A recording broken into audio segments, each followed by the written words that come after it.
नमस्कार, मैं डॉक्टर रजनीश कुमार आप सभी का एक बार फिर से हार्दिक स्वागत करता हूं। आज के वीडियो लेक्चर में हम बात करेंगे ईएमआरएस के पाठ्यक्रम के अनुसार प्रगतिवादी कवियों केदारनाथ अग्रवाल, रामविलास शर्मा और नागार्जुन के ऊपर। केदारनाथ अग्रवाल की अगर हम चर्चा करें तो इनका जन्म 1911 में और निधन 2000 ईस्वी में हुआ था। इनका जन्म बांदा जिला के कमासीन नामक स्थान पर हुआ था। और जब हम बांदा यहाँ पर देख रहे हैं तो बांदा एक ऐसा जिला है जो उत्तर प्रदेश में है। उसका हिंदी साहित्य में बहुत बड़ा योगदान है। बहुत सारे विद्यार्थी मुझसे पूछते हैं कि सर पीएचडी का टॉपिक हमें बता दीजिए।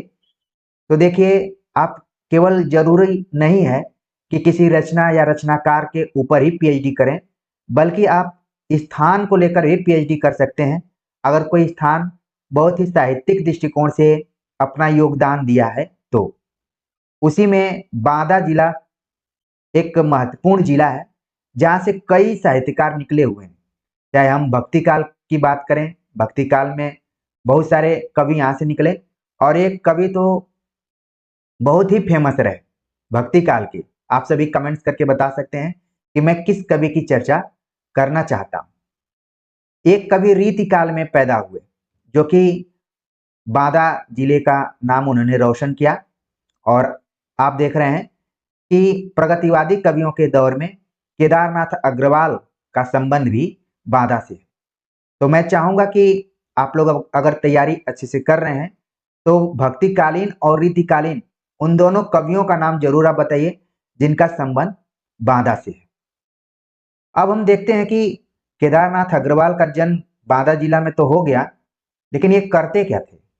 ये पेशे से वकालत करते थे, यानी वकील थे, ठीक है। और प्रगतिवादी वर्ग के काफी सशक्त कवि थे।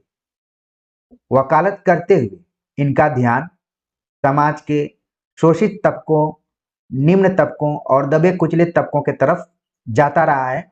इसीलिए इनको हम प्रगतिवादी कवियों में रख सकते हैं। कई बार हम इन्हें प्रगतिशील कवियों में भी रखते हैं, ठीक है ना। तो ये भी अगर सवाल पूछ लिया जाए कि केदारनाथ अग्रवाल किस धारा के कवि हैं, तो प्रगतिशील में भी रखा जाता है और प्रगतिवादी में भी रखा जाता है।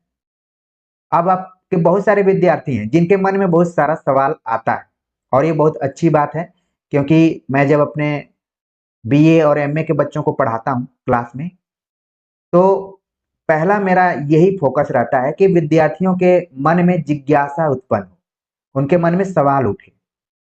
तो प्रगतिवाद और प्रगतिशील में क्या अंतर है, इसको जानने के लिए या तो आप बच्चन सिंह का हिंदी साहित्य का दूसरा इतिहास पढ़ेंगे या आधुनिक हिंदी साहित्य की प्रवृत्तियां डॉक्टर नामवर सिंह की किताब पढ़ेंगे, तो उसमें विस्तार से पूरी बातें बताई गई हैं। जब हम किसी भी शब्द के अंत में वाद जोड़ देते हैं तो किसी खास समय को बताता है। जैसे प्रगतिवाद का जब हम जिक्र करेंगे तो आपके मन में तुरंत आ जाएगा 1936 से लेकर 1943, ठीक है। और प्रगतिशील का मतलब है कि किसी भी समय सीमा में उस व्यक्ति को नहीं बांधा जा सकता है। जो अपने समय और समाज के दृष्टिकोण से प्रगतिशील अप्रोच अपनाता है, दृष्टिकोण अपनाता है, वो किसी समय सीमा में नहीं रखा जा सकता। जैसे देखा जाए तो हम कबीर में भी प्रगतिशील चेतना देखते हैं। कबीर को हम प्रगतिवादी कवि नहीं कह सकते, लेकिन प्रगतिशील कवि के तौर पर देख सकते हैं। इसी तरीके से हम तुलसीदास को भी प्रगतिशील कवि के तौर पर देख सकते हैं। यानी कि मैं इसलिए उदाहरण दिया कि प्रगतिशीलता का कोई समय सीमा नहीं। आप इसको आदिकाल के कवियों को भी देख सकते हैं। जैसे हमने कुछ दिन पहले एक वीडियो बनाई थी विद्यापति को लेकर। अक्सर हम विद्यापति को भक्ति श्रृंगार में बांध कर देखने की कोशिश करते हैं, लेकिन उन्होंने अपने कई पदों में, पदावली में स्त्री विमर्श को भी थोड़ा सा उठाया हुआ है, अगर विमर्शों के दृष्टिकोण से देखेंगे तो कहने का मतलब यह है कि प्रगतिवाद एक खास समय सीमा को संकेतित करता है, और जबकि प्रगतिशील इस तरीके की किसी भी समय सीमा में नहीं बंधा है। तो केदारनाथ अग्रवाल जो कि वकालत करते हुए प्रगतिवादी वर्ग से जुड़े हुए थे, इनको प्रगतिशील धारा में भी रखा जाता है। इन्होंने उद्बोधनात्मक कविताएं भी काफी लिखी हैं। मजदूर वर्गों को ध्यान में रखते हुए, किसानों को ध्यान में रखते हुए, प्रकृति को ध्यान में रखते हुए इन्होंने ढेर सारी कविताएं लिखी हुई हैं। और इनकी जो शैली है वो ऐसे लगता है कि किसी को संबोधित करते हुए या उद्बोधित करते हुए उद्बोधन शैली में इन्होंने कविताएं लिखी हुई हैं। किंतु सच्ची कविताओं की भी इनके यहाँ कमी नहीं है, यानी यथार्थपरक जो कविताएं हैं उनकी भी कमी नहीं है। केदार की कविताओं में मानव और प्रकृति के सौंदर्य का बड़ा सहज और वेगवान और उन्मुक्त रूप मिलता है। यानी केदारनाथ अग्रवाल की कविताओं को आप देखेंगे तो इसमें मानव और प्रकृति के बीच में जो संबंध है उसके सौंदर्य का बड़ा ही सहज, तीव्र और उन्मुक्त रूप दिखाई पड़ता है। कुछ कविताएं हैं जो कि प्रायः परीक्षाओं में पूछी जाती हैं। माझी न बजाओ बंसी, बसंती हवा आदि कविताएं जो कि फूल नहीं रंग बोलते हैं में संग्रहित की गई। अगर पिछले साल के क्वेश्चन पेपर को आप देखेंगे तो बसंती हवा पूछा गया है कि किस काव्य संग्रह से ली गई, तो विकल्प में रहेगा फूल नहीं रंग बोलते हैं। और इनकी एक खास कविता है, माझी न बजाओ बंसी मेरा तन डोलता है मन डोलता है। इसी तरीके से इनकी एक कविता है, उसको देखा जब जब देखा गोली जैसे चलते देखा। इस तरीके से इन्होंने कविता लिखी है, लोहे जैसे गलते देखा। ठीक है, तो इन दोनों कविताओं को ध्यान में रखिए। आगे कुछ और बातें हैं कि केदार की प्रगति कालीन सहज सौंदर्यवादी कविताओं के रूप में देखी जा सकती हैं। एक यहाँ पर प्रकृति चित्रण का उदाहरण दिया गया है जो कि परीक्षाओं में कई बार आ चुकी है। आज नदी बिल्कुल उदास थी, सोई थी अपने पानी में, उसके दर्पण पर बादल का वस्त्र पड़ा था। किस तरीके से ऐसे लग रहा है कि प्रकृति की तो बात की जा रही है, लेकिन यहाँ पर मानवीकरण अलंकार दिखाई पड़ रहा है। मानो जैसे मनुष्य उदास होता है वैसे नदी उदास है, सोई थी अपने पानी में, उसके दर्पण पर बादल का वस्त्र पड़ा था। मैंने उसको नहीं जगाया, दबे पांव वापस घर आया। ये पंक्तियां कहां से ली गई हैं? फूल नहीं रंग बोलते हैं से। तो इन पंक्तियों को ध्यान में रखिए, हो सकता है कि परीक्षा में पूछ ली जाए। तो उम्मीद है कि संक्षेप में आप केदारनाथ अग्रवाल के बारे में जान गए होंगे। और इनकी ढेर सारी रचनाएं हैं, जैसे खासतौर से युग धारा और युग की गंगा। इन रचनाओं को लेकर कंफ्यूजन हो जाता है कि किसकी किसकी है। आप कमेंट्स कर कर बता सकते हैं कि युग धारा किसकी रचना है, युग की गंगा किसकी रचना है। ठीक है, अगर जो इस अंतर को जान गया तो मैं अपने घर में बैठे बैठे ये अनुमान लगा पाऊंगा कि आपकी तैयारी बहुत अच्छी चल रही है। और मैं उन विद्यार्थियों से आग्रह करूंगा जिनको नहीं पता होगा तो नीचे कमेंट्स जरूर देखेंगे, क्योंकि इस चैनल से जुड़े हुए बहुत सारे ऐसे विद्यार्थी हैं जो कि काफी खोजी प्रवृत्ति के, शोध परख ज्ञान को रखते हैं। जैसे मैंने एक वीडियो बनाई रामधारी सिंह दिनकर के ऊपर, और उसमें मैंने बताया कि जो रश्मि रथी है उसको रामधारी सिंह दिनकर ने मुजफ्फरपुर में लिखा था। तो एक हमारे विद्यार्थी ने नीचे कमेंट्स किया, जिसकी जानकारी शायद मैं जुटाने में पीछे रह गया था। उन्होंने बताया कि उस जमाने में मुजफ्फरपुर के लंगट सिंह कॉलेज में रामधारी सिंह दिनकर एज ए शिक्षक के रूप में तैनात थे। और इसी तरीके से हमने उर्वशी की चर्चा की, तो उसमें प्रतिष्ठानपुर नाम से एक राजधानी का जिक्र किया था।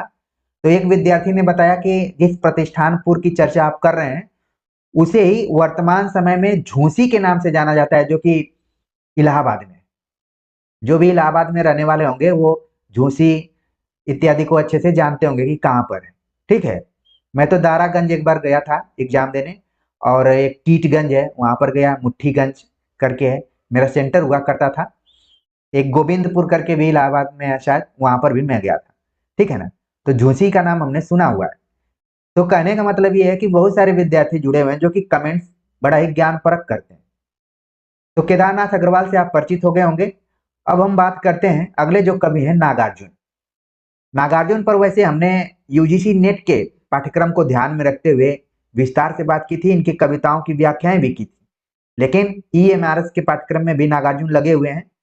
तो हम थोड़े से परीक्षोपयोगी तथ्यों को देख लेते हैं कि क्या क्या सवाल पूछा जा सकता है। नागार्जुन का जन्म 1911 ईस्वी में हुआ था। इस किताब में, मैं इस किताब को आधार बनाया हूँ, डॉक्टर नगेंद्र की किताब से मैं पढ़ा रहा हूँ, ठीक है। तो उसमें 1910 दिया गया है, लेकिन मुझे याद है कि सन 1911 एक ऐसा वर्ष रहा है, इस वर्ष में हिंदी साहित्य में बहुत महान विभूतियों का जन्म हुआ, जिसमें आप केदारनाथ अग्रवाल को भी देखेंगे, इसमें नागार्जुन को भी देखेंगे, इसके साथ ही अज्ञेय को देखेंगे, ठीक है। तमाम रचनाकार 1911 में पैदा हुए, तो काफी इंपॉर्टेंट वर्ष रहा। नागार्जुन से रिलेटेड एक सवाल पूछा जाता है कि इनका वास्तविक नाम क्या है। नागार्जुन का वास्तविक नाम है वैद्यनाथ मिश्र। इनका जन्म तरौनी दरभंगा में हुआ था। और जब भी दरभंगा की बात आती है तो एक बड़े फेमस कवि रहे हैं दरभंगा के, जो कि अब मधुबनी जिले से जुड़े माने जाते हैं। आप इनका भी कमेंट्स करके बता सकते हैं कि मैं किस कवि की बात कर रहा हूं जो दरभंगा से है। वो आधुनिक काल से नहीं है बल्कि आदिकाल से है। संकेत को आप समझ गए होंगे। मैं इसलिए आपके दिमाग को चारों तरफ दौड़ाने की कोशिश करता हूं ताकि आपका दिमाग एक जगह तालाब के रूप में, तालाब के पानी के रूप में न ठहरा रहे, बल्कि उसमें नदी की तरफ प्रवाह रहे। तो तरौनी दरभंगा में नागार्जुन का जन्म हुआ था। दरभंगा से अन्य साहित्यकारों का भी संबंध है। नागार्जुन स्कूली शिक्षा के स्थान पर इन्होंने हिंदी संस्कृत का स्वाध्याय किया। आज हम जब प्रवक्ता की तैयारी करते हैं तो हिंदी संस्कृत विषय को लेकर बड़े चिंतित रहते हैं, लेकिन यहाँ पर आप देख रहे हैं कि नागार्जुन ने स्वाध्याय किया। यात्री नाम से ये मैथिली में भी कविताएं लिखते थे। सवाल पूछा जाता है, कई बार सवाल पूछा गया है कि यात्री उपनाम से कौन कविता लिखता था, तो नागार्जुन का नाम हो जाएगा। और ये यात्री नाम से जो कविता लिखते थे हिंदी में नहीं लिखते थे बल्कि संस्कृत मैथिली में लिखते थे, ठीक है। नागार्जुन हिंदी, संस्कृत और मैथिली इन तीनों भाषाओं के जानकार थे। कवि के साथ साथ नागार्जुन उपन्यासकार के तौर पर भी जाने जाते हैं। इन्होंने कई महत्वपूर्ण उपन्यास लिखे, जिसमें बलचनमा, रतिनाथ की चाची बहुत ही फेमस उपन्यास रहा है। इनकी कविताएं तीन तरह की हैं, यानी नागार्जुन की कविताओं का अगर मूल्यांकन आप करें तो तीन तरीके की कविताएं इन्होंने लिखी हैं। कुछ कविताएं गंभीर, संवेदनात्मक और कलात्मक हैं, जिनमें कवि ने मानव मन की रागात्मक और सौंदर्यमयी छवियों को अंकित किया है। तो संयोग से हमने यूजीसी नेट की तैयारी कराते वक्त नागार्जुन की जो फेमस फेमस कविताएं हैं उनके ऊपर चर्चा कर ली, ठीक है। तो मानव मन की रागात्मक और सौंदर्यमयी छवियों को अंकित करने वाली कविताएं लिखते थे। साथ ही साथ मनुष्य की मानवीय संभावनाओं के प्रति आस्था भी व्यक्त की है। इनकी दूसरी कोटि की जो कविताएं हैं, जो सामाजिक कुरूपता, राजनीतिक अव्यवस्था और धार्मिक अंधविश्वास पर बढ़िया चुभता हुआ व्यंग करती हैं। शिक्षा पद्धति पर एक व्यंग्य देखने लायक है, जो कि युग धारा से लिया गया है। और हम आपसे एक सवाल भी पूछे थे कि युग की गंगा और युग धारा किसकी रचना है, तो एक तो आपको जवाब यहाँ पर मिल गया। जो विद्यार्थी अभी तक मेरी बातों को बकवास नहीं मान रहे होंगे वो धैर्य बनाकर सुन रहे होंगे, और जो अतिथि के रूप में आए रहे होंगे उनको लगा होगा कि मैं बहुत ही अच्छे चैनल की खोज में आया था और ये क्या क्या बता रहे हैं, अब चलते हैं दूसरे चैनल को खोजते हैं। तो जीवन भर खोजते रहेंगे, ठीक है ना। तो यहाँ पर आप देख रहे हैं कि युग धारा का आंसर तो आपको मिल गया। तो यानी नागार्जुन की रचना है। और कविता क्या है, जो शिक्षा व्यवस्था पर व्यंग करती है कि घून खाए शहतीरों पर की 12 खड़ी विधाता बाँचे, फटी भीत है छत चूती है, आले पर बिस्तुइया नाचे, बरसा कर बेबस बच्चों पर मिनट मिनट में 5 तमाचे, इसी तरह से दुखरन मास्टर गढ़ता है आदम के सांचे। तो दुखरन मास्टर इस कविता के मुख्य चरित्र हैं और शिक्षा व्यवस्था पर नागार्जुन ने व्यंग किया है। यहाँ पर देखिए बिस्तुइया शब्द का इन्होंने प्रयोग किया है। आमतौर पर हम लोक जीवन में या फिर गांव में बिस्तुइया शब्द का प्रयोग करते हैं। पूर्वी उत्तर प्रदेश में भी देखेंगे तो इस शब्द का प्रयोग होता है। इसी तरीके से नागार्जुन ने एक अपनी कविता में छिपकली शब्द का प्रयोग किया है। आप चाहें तो कमेंट्स करके बता सकते हैं कि उन्होंने किस कविता में छिपकली का प्रयोग किया है। छिपकली को ही हम बिस्तुइया भी जानते हैं। नागार्जुन की जो तीसरी कोटि की कविताएं हैं वो उद्बोधात्मक है। जैसा कि केदारनाथ अग्रवाल भी उद्बोधन से युक्त कविताएं लिखा करते थे, वैसे ही नागार्जुन भी लिखे हैं। किंतु काव्य तत्व की दृष्टि से ये रचनाएं बहुत ही हल्की हैं, महत्वपूर्ण नहीं है। बादल को घिरते देखा है, पाषाणी, चंदना, रविंद्र के प्रति, सिंदूर तिलकित भाल, तुम्हारी दंतुरित मुस्कान आदि कविताएं इनकी उत्तम प्रगतिवादी कविताएं मानी जाती हैं। तो नागार्जुन का संबंध भी प्रगतिवाद से जुड़ा हुआ है और कई बार इनको प्रगतिशील कवि के तौर पर भी देखा जाता है। ठीक है ना। तो इस तरीके से हमने नागार्जुन पर बात कर ली और परीक्षाओं के दृष्टिकोण से महत्वपूर्ण तथ्यों को देख लिया। और आज के लेक्चर के जो आखिरी कवि हैं, जिनको कि हमें पहले आप सभी को बताना चाहिए था, लेकिन कुछ मन में चीजें रखने के बाद, कुछ सोचने के बाद हमने सोचा कि रामविलास शर्मा को हम बाद में बताएंगे, क्योंकि जब भी कविता की बात आती है तो रामविलास शर्मा बहुत प्रमुख कवि के तौर पर नहीं आते हैं, जितने आलोचक के रूप में आते हैं। रामविलास शर्मा का हम आलोचक के रूप में ज्यादा जानते हैं। इनका जन्म 1912 में हुआ, निधन 2000 ईस्वी में हो गया। झांसी में इनका जन्म हुआ था। देखने वाली बात यह है कि जिस रामविलास शर्मा को हम हिंदी के प्रमुख आलोचकों में जानते हैं, उन्होंने अंग्रेजी में पीएचडी की थी। ये बड़ी महत्वपूर्ण चीज है, इसको आपको ध्यान में रखना है। हिंदी साहित्य में बहुत सारे ऐसे आपको साहित्यकार मिल जाएंगे जो कि अंग्रेजी साहित्य में शिक्षा दीक्षा लिए, लेकिन हिंदी में अपना बहुत बड़ा योगदान दिए हैं, जिसमें रामविलास शर्मा को तो आप देख रहे हैं। इसी तरीके से एक स्त्री रचनाकार हैं जिनका नाम है अनामिका। बहुत सारे विद्यार्थी मुझे फोन इत्यादि करते हैं कि अनामिका पर हम रिसर्च करना चाहते हैं। तो ये अनामिका अंग्रेजी की प्रोफेसर रही हैं, लेकिन इन्होंने कई कहानियां, उपन्यास इत्यादि लिखे हुए हैं।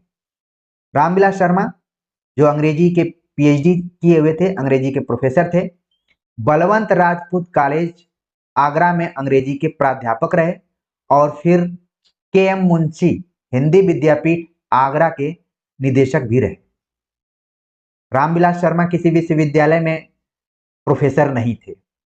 इस चीज को आपको ध्यान में रखना पड़ेगा कि कॉलेज में रहते हुए इन्होंने हिंदी आलोचना में अपने स्थान को बनाया। इसलिए कॉलेज वालों को आपको हल्के में नहीं लेना है। कोई जरूरी नहीं है कि जो दिल्ली विश्वविद्यालय में पढ़ा रहा है, जवाहरलाल नेहरू विश्वविद्यालय में पढ़ा रहा है या फिर बनारस हिंदू यूनिवर्सिटी में पढ़ा रहा है, वही बहुत बड़ा आलोचक होगा। कॉलेज में पढ़ाने वाले लोग भी आलोचना लिख सकते हैं, बस उनमें होनी चाहिए प्रतिभा। तो रामविलास शर्मा किसी खास विश्वविद्यालय से नहीं जुड़े हुए थे, बल्कि बलवंत राजपूत कॉलेज आगरा में अंग्रेजी के प्राध्यापक थे। बाद में वो के.एम. मुंशी हिंदी विद्यापीठ के निदेशक भी चुने गए। ये प्रगतिशील लेखक संघ के मंत्री और हंस के संपादक भी रहे। ये तथ्य आपको ध्यान में रखना है कि रामविलास शर्मा का संबंध प्रगतिशील लेखक संघ, जिसको कि हम संक्षेप में प्रलेस भी कहते हैं, उसके मंत्री थे। ठीक है। और हंस के संपादक थे। हंस जिसका संपादन प्रेमचंद सन 1930 में करते हैं और उनके निधन के बाद रामविलास शर्मा ने हंस का संपादन किया। बीच में हंस का संपादन बंद हो गया, बाद में इसका पुनर्संपादन सन 1984 ईस्वी में राजेंद्र यादव ने शुरू किया था। तो हंस पर भी आप रिसर्च कर सकते हैं। अलग अलग समय में जो भी इसके संपादक रहे हैं, उसमें हंस का क्या योगदान रहा है हिंदी साहित्य के विकास में, इसको भी आप एक रिसर्च टॉपिक बना सकते हैं। ठीक है। तो रामविलास शर्मा ने हंस का भी संपादन किया। आगे चलकर इन्होंने आलोचना जैसी पत्रिका का भी संपादन किया था। तो मुख्य रूप से प्रगतिवादी समीक्षक, आलोचक के तौर पर इनको जाना जाता है। रामविलास शर्मा को हम प्रगतिशील या प्रगतिवादी कवियों में इसलिए पढ़ रहे हैं कि आगे चलकर इनका संबंध सप्तक में भी दिखाई पड़ता है। जो तार सप्तक है, उन सप्तक के कवियों में रामविलास शर्मा का नाम भी दिखाई देता है। आपको मेरा तार सप्तक वाला वीडियो याद आ गया होगा, जिसमें हमने कोड बनाया हुआ था RMNGB। ठीक है, जो मुझे अभी तक याद है, आप सभी को याद है कि नहीं? तो सबका सूत्र क्या होता है? अलग अलग होता है, लेकिन जब मैं किसी इंटरव्यू में जाता हूं, ठीक है, तो क्योंकि मैंने अज्ञेय और मुक्तिबोध पर काम किया, तो मैं तार सप्तक को या सप्तक की भूमिकाओं को जरूर पढ़ के जाता हूं। वहां से मुझसे सवाल पूछे जाते हैं, तो हमने फार्मूले के रूप में अपने दिमाग में उसको सेव कर लिया है। तो आप देख रहे हैं कि रामविलास शर्मा मुख्य रूप से आलोचक के रूप में देखे जाते हैं, लेकिन कविताएं भी उन्होंने लिखी। इनकी कविताएं कैसी रही हैं? उनमें सादगीपन है, तेज है और सहजता है। कविताओं में प्रचार और नारों की कमी नहीं, स्थूल व्यंग्यों की भी अधिकता है। आगे चलकर इसीलिए प्रगतिवाद के विरोध में प्रयोगवाद की शुरुआत हुई। प्रयोगवादी कवियों को यह लगा, खासतौर से अज्ञे को, कि जो भी प्रगतिवादी कवि हैं उनका साहित्य से कोई सरोकार नहीं है। उनको साहित्य रचना करनी चाहिए तो वो केवल राजनीति की बातें कर रहे हैं, नारों की बातें कर रहे हैं। ठीक है, इसीलिए उन्होंने एक अलग वाद की शुरुआत कर दी, जिस पर कि हम आगे बात करेंगे, आपके सिलेबस में लगा हुआ है। तो इस तरीके से आपने इस छोटे से वीडियो लेक्चर में देखा रामविलास शर्मा, केदारनाथ अग्रवाल और नागार्जुन की कविताओं की खास विशेषताएं और परीक्षाओं से संबंधित मुख्य तथ्यों को। उम्मीद है कि आप सभी को ये सभी तथ्य पसंद आए होंगे और जो भी लेक्चर था, क्लास था, वो आपको अच्छा लगा होगा। कमेंट्स कर जरूर बताइएगा और जो भी सवाल पूछे गए हैं उन सवालों का मुझे सवालों के जवाब का इंतजार रहेगा। ठीक है, तो मिलते हैं एक नए टॉपिक के साथ, तब तक के लिए नमस्कार।